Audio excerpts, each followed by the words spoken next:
नमस्कार दोस्तों, आप सभी का स्वागत है आपके अपने YouTube चैनल जीएस नेशन में। दोस्तों, आज हम जिस टॉपिक पे बात करेंगे उसका नाम है संविधान के प्रमुख भाग। आगे हम दोस्तों एक एक करके आपको सारे भाग पढ़ाएंगे। तो आज हम जानेंगे कौन सा भाग कहाँ तक है और किस पर किस किस विषय की हम चर्चा करेंगे। दूसरी चीज दोस्तों, यहाँ से बहुत सारे ऑब्जेक्टिव प्रश्न बनते हैं।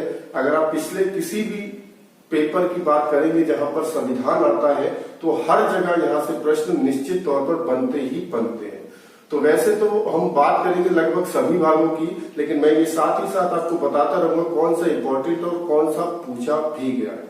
तो शुरू करते हैं दोस्तों संविधान के प्रमुख भाग। अगर दोस्तों भाग की बात करूं तो मूल रूप से जो भाग थे वो 22 थे। ध्यान रखिएगा दोस्तों, मूल रूप जब भी हम कहेंगे तो बात होगी 26 जनवरी 1950, यानी जिस दिन संविधान लागू हुआ था हमारा पूरी तरह से, उस दिन जो भाग थे वो 22 थे। अगर वर्तमान में इनकी बात करूं तो वर्तमान में इनकी संख्या जो है वो 25 है। तो वर्तमान में 25 भाग है, मूल रूप से 22 थे। दूसरी चीज दोस्तों, अगर पेपर में प्रश्न आता है कि संविधान में कितने भाग हैं तो हमेशा आएगा 22, क्योंकि आज भी 22 ही है। लेकिन अगर वर्तमान में बात करेगा, जैसे अभी मैं पढ़ाऊंगा आपको 4 का 9 का, तो काउंटिंग देखें तो अभी तक आखिरी जो भाग है वो 22 ही है, लेकिन बीच बीच में नए भाग जोड़े गए हैं समय समय पर। ये मैं आपको बताता हूँ। तो शुरू करते हैं दोस्तों संविधान के प्रमुख भाग। मैं एक एक करके भागों की चर्चा करूंगा। दोस्तों पहले बात करते हैं संविधान के भाग 1 की। भाग 1 की अगर मैं बात करूं तो इस ये भाग में संघ एवं राज्य क्षेत्रों का वर्णन है।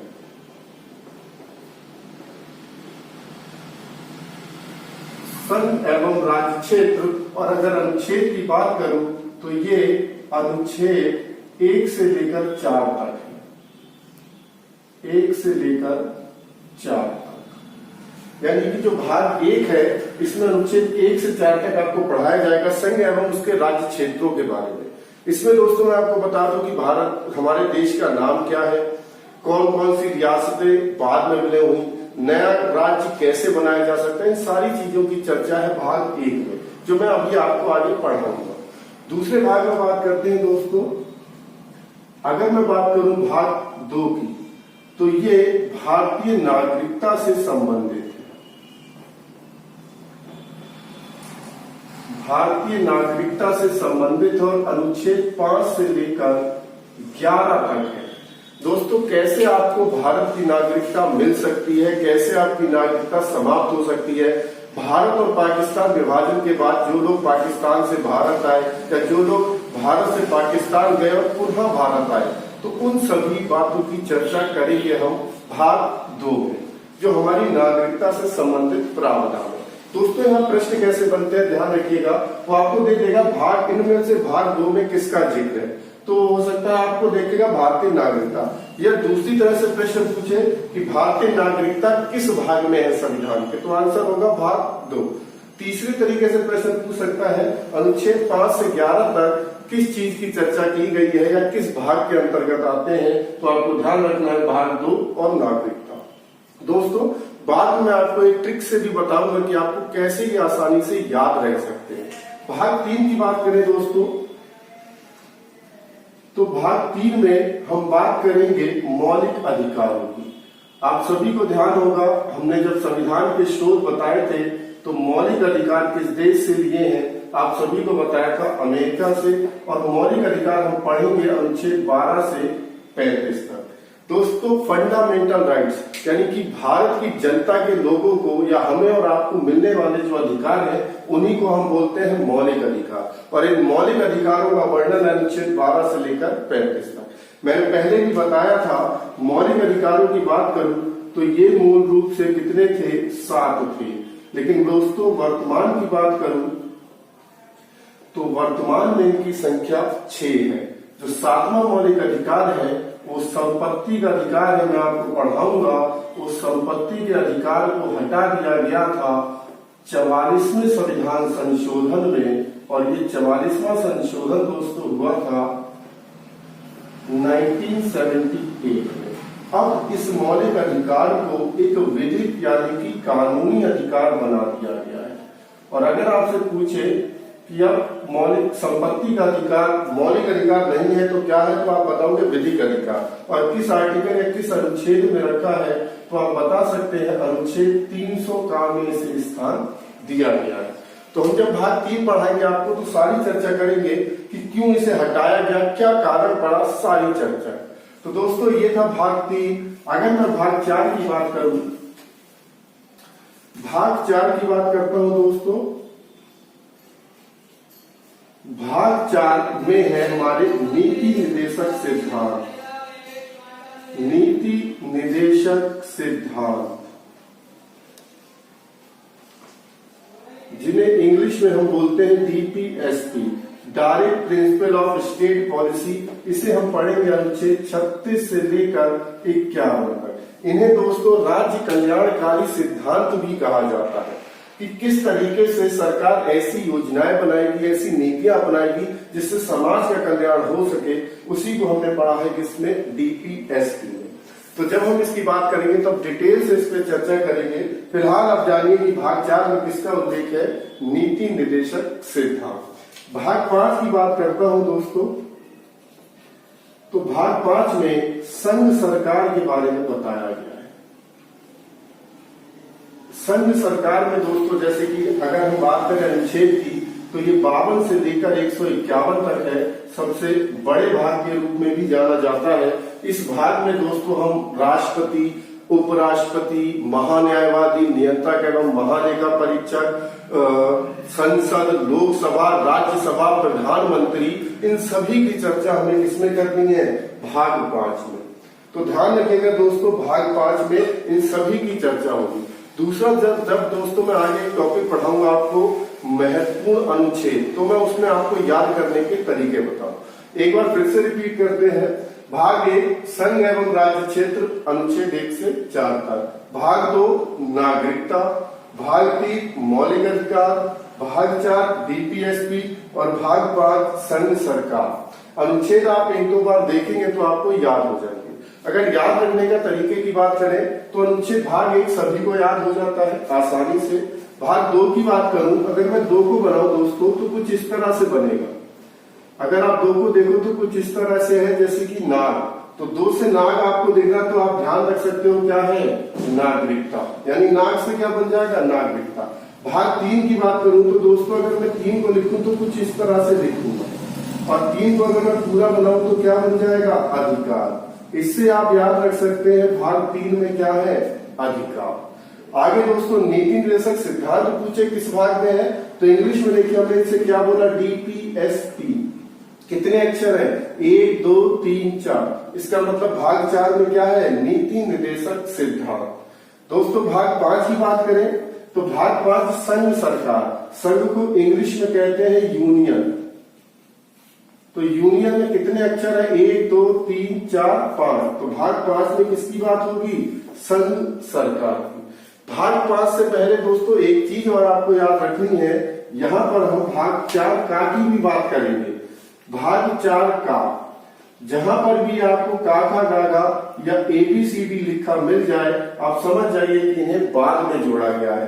तो इसके अंतर्गत हम बात करते हैं दोस्तों मौलिक कर्तव्य की, यानी फंडामेंटल ड्यूटीज की, जो किस देश से लिए हैं हमने, रूस से। इन्हें संविधान में जोड़ा गया था 42वें संशोधन 1976 में।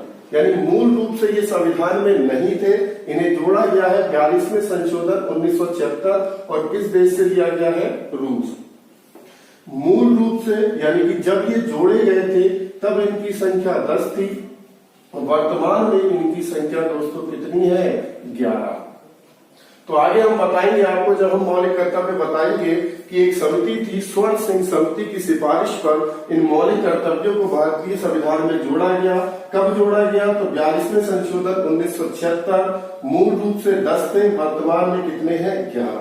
दोस्तों कल भी जब हमने प्रस्तावना की क्लास में बात की थी, तब भी वहां 3 नए शब्द जोड़े गए थे, और संशोधन कौन सा था, 42वां। तो 42वें संशोधन में ज्यादातर चीजें आपको जोड़ने को मिलेंगी। यानी 42वें संशोधन में ज्यादातर चीजें जोड़ने को। और ध्यान रखना है कितना है 1976, लास्ट 4 तो अगर पढ़ेंगे तो 6 आ जाएगा, जिससे आपको डेट को याद रखने में बहुत आसानी होगी। तो ये थे दोस्तों 5 भाग। एक में हमने संघ क्षेत्र देखे, दूसरे में नागरिकता, तीसरे मौलिक अधिकार, चौथे में डीपीएसपी, चौथे के काम है मौलिक कर्तव्य, और 5वें में जब हम बात कर चुके हैं संघ सरकार। तो आगे आते हैं दोस्तों।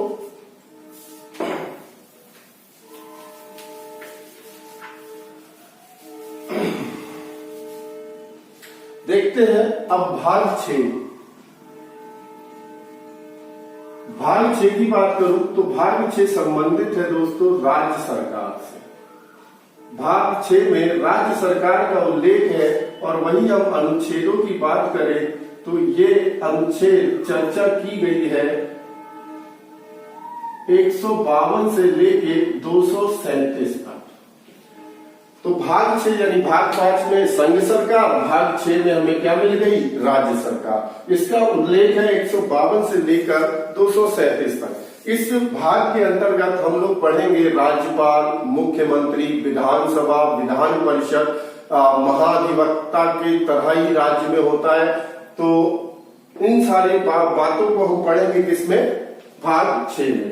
दोस्तों जितनी भी राज्य से संबंधित चीजें हैं, चाहे वो विधानसभा से हो, चाहे मुख्यमंत्री से, चाहे राज्यपाल, यानी जैसी केंद्र सरकार वैसे ही राज्य सरकार, उसका उल्लेख है हमें भाग 6 में। आगे दोस्तों बात करते हैं भाग 7 की। भाग 7 का दोस्तों निरसन हो चुका है।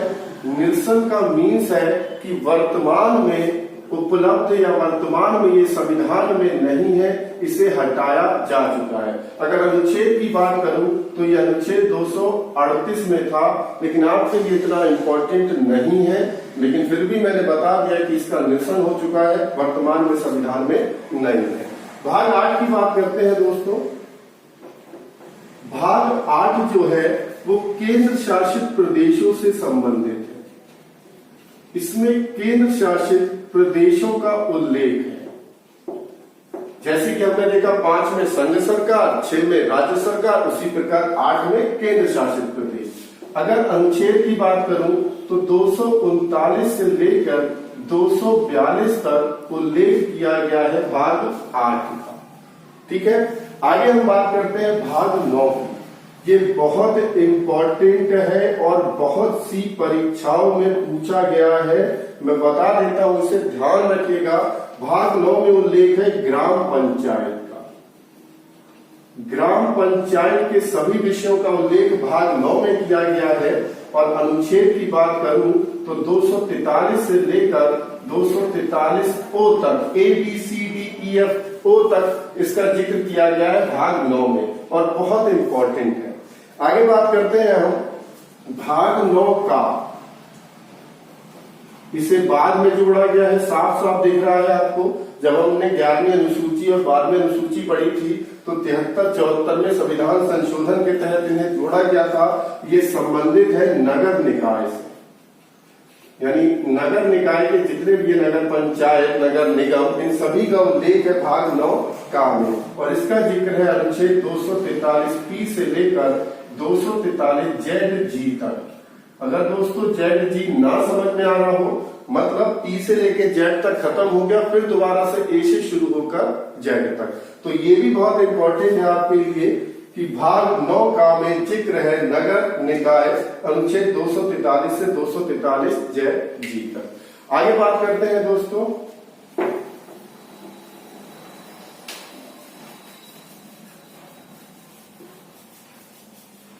भाग 10 की।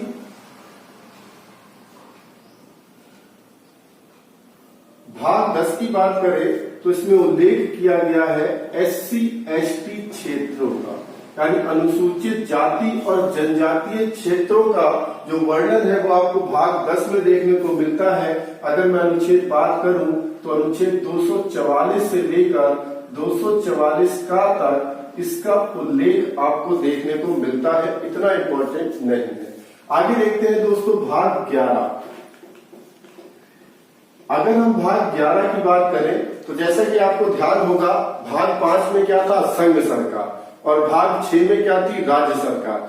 6 और 5 को जोड़ दे तो कितना होता है, 11, यानी कि 11 में है संघ व राज्य संबंध। संघ व राज्य संबंध भाग 11 में है, लेकिन ये जो संबंध है ये विधायिका से संबंधित है। अनुच्छेद की बात करूं तो 245 से लेकर 263 तक उल्लेख है इनका। आगे बात करते हैं दोस्तों भाग 12 पर। भाग 12 की अगर हम बात करें तो यहां पर भी संघ व राज्य संबंधों का वर्णन है, लेकिन यहां संबंध है कार्यपालिका का। ये शब्द दोस्तों अगर आपने पिछली वीडियो देखी होगी तो स्पष्ट होंगे, जो लोग नहीं थे मैं बता दूं। विधायिका मतलब कानून निर्माण, यानी कानून निर्माण से जो संबंध है वो 11 पे है। इन कानूनों को लागू करती है कार्यपालिका। ये संबंध किसमें है, भाग 12 में। अनुच्छेद की बात करूं तो 264 से लेकर 300 तक इनका उल्लेख है। भाग 13 की बात करूं, भाग 13 में भी संघ व राज्य के व्यापारिक संबंध है।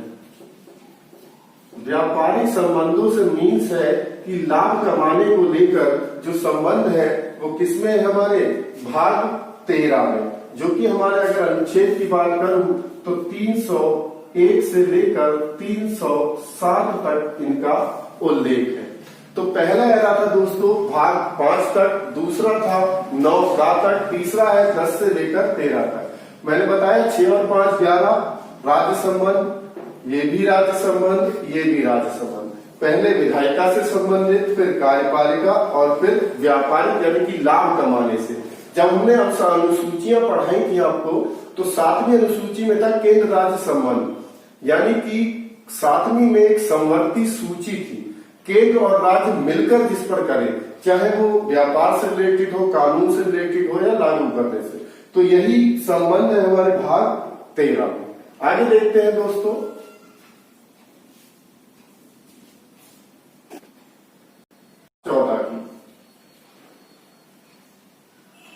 भाग 14 की बात करें तो भाग 14 संबंधित है संघ व राज्य लोक सेवा आयोग।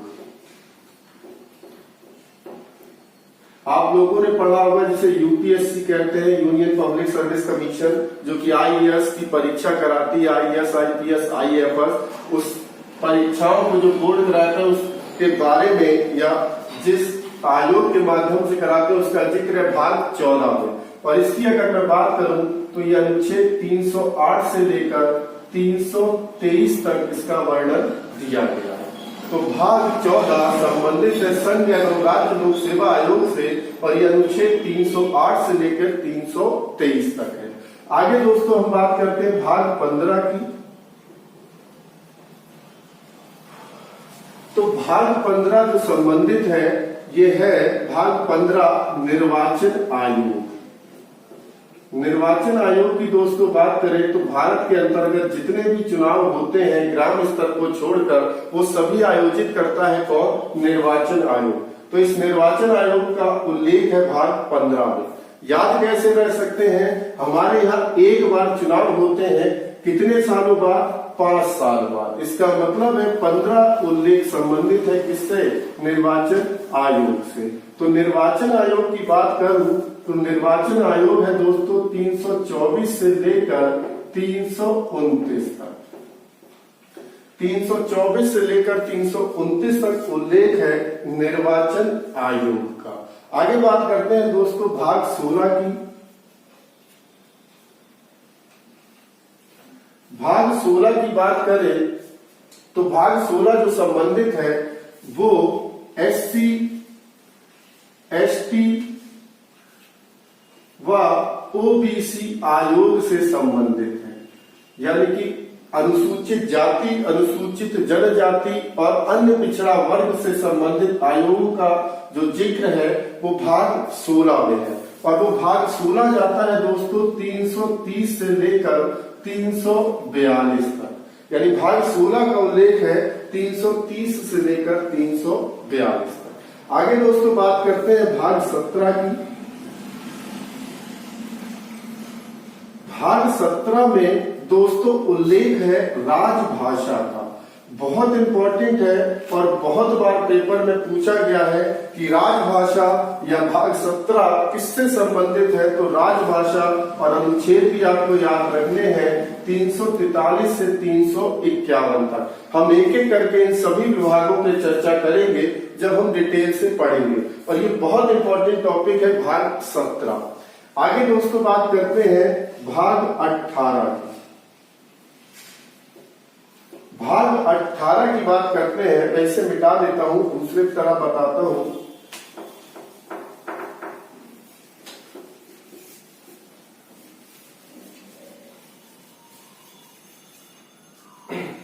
भाग 18 की बात करते हैं। भाग 18 दोस्तों संबंधित है आपातकाल से। आपातकाल शक्तियां या आपातकाल उपबंध, और ये अनुच्छेद 352 से लेकर 360 तक है। दोस्तों हमारे संविधान में 3 प्रकार के आपातकाल का उल्लेख है। एक है राष्ट्रीय आपातकाल, दूसरा है दोस्तों राष्ट्रपति शासन। वैसे हमारे संविधान में राष्ट्रपति शासन शब्द नहीं है। तीसरा है वित्तीय आपातकाल।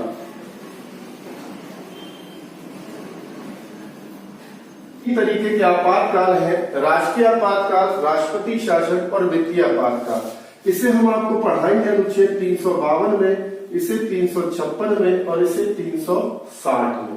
दोस्तों राष्ट्रीय आपातकाल की बात करूं तो अगर छोटी सी चर्चा करूं कि जब हमारे पूरे देश में युद्ध, बाह्य आक्रमण या सशस्त्र विद्रोह की स्थिति हो तब लगता है राष्ट्रीय आपातकाल।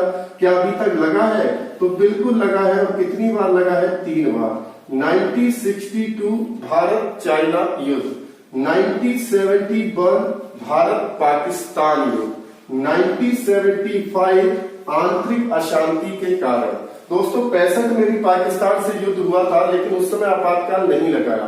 क्यों नहीं लगाया था जब मैं आपको पढ़ाऊंगा तब बताऊंगा।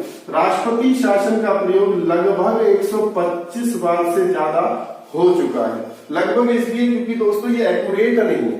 हो सकता है अभी भी किसी राज्य में लग जाए, तो जब भी आप पेपर देने जाए तो उसको बिल्कुल इत्मीनान से देंगे। बस ये याद रखिएगा पहली बार कहाँ लगा तो पंजाब में। अगर सबसे ज्यादा पूछेगा कहाँ लगा तो यूपी में। कितनी बार? 10 बार। दिनों के हिसाब से पूछे सबसे ज्यादा, दिनों के हिसाब से, तो दिनों के हिसाब से भी सबसे ज्यादा कौन है? पंजाब। बस यही है कि जब एक देश की स्थिति राष्ट्रपति शासन, जब एक राज्य का शासन संविधान के अनुसार ना चले। तीसरा है दोस्तों वित्तीय आपातकाल, जब हमारा देश कर्जे में डूब जाए यानी वित्तीय आपदा आ जाए तब लगता है वित्तीय आपातकाल, और अभी तक ऐसी स्थिति नहीं आई है। लेकिन आज पूरा विश्व कहीं ना कहीं आर्थिक स्थिति से ही जूझ रहा है कोरोना के चक्कर में। तो ऐसी वित्तीय आपातकाल की स्थिति भारत नहीं अपितु कई देशों पर आने की संभावना। तो दोस्तों भाग 18 में हम बात करेंगे इन 3 आलेखों की। आगे बात करते हैं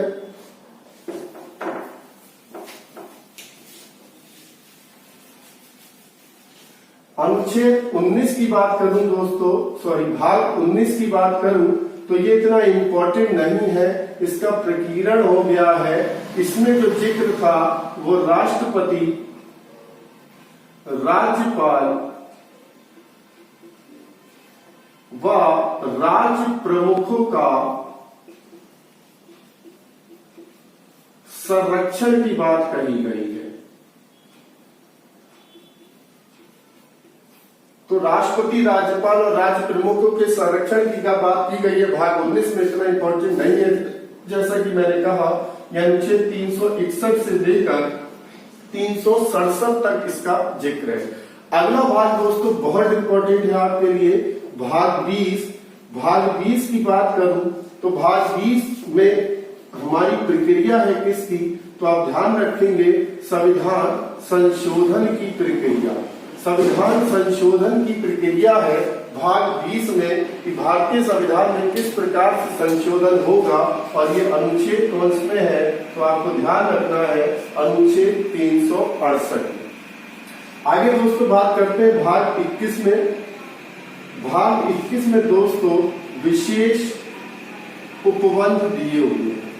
ये उपबंध प्रत्येक राज्य से संबंधित है। वैसे तो ये अनुच्छेद 369 से लेकर 391 तक आएगा, 92 तक। इसमें आपको ध्यान रखना है, इसी भाग 21 में आता था अब तक जम्मू कश्मीर। जम्मू कश्मीर को आपको ध्यान होगा आर्टिकल 370 के तहत विशेष राज्य का दर्जा था, लेकिन अब ये स्थिति नहीं है, तो इतना इंपॉर्टेंट आपके लिए नहीं रह गया है भाग 21। अगर हम संविधान के आखिरी भाग की बात करें, भाग 22, तो ध्यान रखिएगा भाग 22 में संविधान का हिंदी अनुवाद की बात की गई है। संविधान के हिंदी अनुवाद की बात कही गई है, और संविधान का क्या नाम होगा, क्या स्थिति होगी, कब से पूर्णतः लागू होगा, तो ये सारी चीजें बताई अनुच्छेद 393 से 395 तक। तो ये थे दोस्तों हमारे 22 भाग। अगर मैं इम्पोर्टेंट की केवल बात करूं तो अब एक नजर डाल लेते हैं इम्पोर्टेंट भागों पर। तो जो आपको मुख्यतः याद रखने हैं, तो 1 से 5 तक तो याद रखने ही है, और 1 से 5 के बाद आपको अगर भागों की बात करूं तो 5 तक तो याद रखने ही। अगर मैं 4 का की बात करूं, उसके बाद भाग 5 जो कि संघ सरकार, भाग 6 राज्य सरकार, भाग 9 ग्राम पंचायत, भाग 9 का नगर पंचायत, भाग 11 केंद्र राज्य संबंध, भाग 14 यूपीएससी या संघ लोक सेवा आयोग, भाग 15 निर्वाचन आयोग, भाग 17 राजभाषा, भाग 18 आपातकाल, और भाग 20 संविधान संशोधन। ये इतने भाग दोस्तों आपके लिए बहुत इंपॉर्टेंट हैं। आप 2-4 बार इन्हें पढ़ेंगे तो बड़ी आसानी से याद हो जाएंगे। ट्रिक के माध्यम से याद करने की अगर बात करेंगे तो मैं आगे की वीडियो में आपको इनकी ट्रिक्स भी बता दूंगा। तो उम्मीद करता हूं कि दोस्तों आपको ये वीडियो पसंद आई होगी। अगर ये वीडियो पसंद आई है तो ज्यादा से ज्यादा लाइक करें, शेयर करें, और अगर आप मेरे चैनल पे नए हैं तो चैनल को सब्सक्राइब करें, और साथ ही बेल आइकन को जरूर दबाएं, जिससे आने वाला नोटिफिकेशन आपको मिलता रहे। Thank you.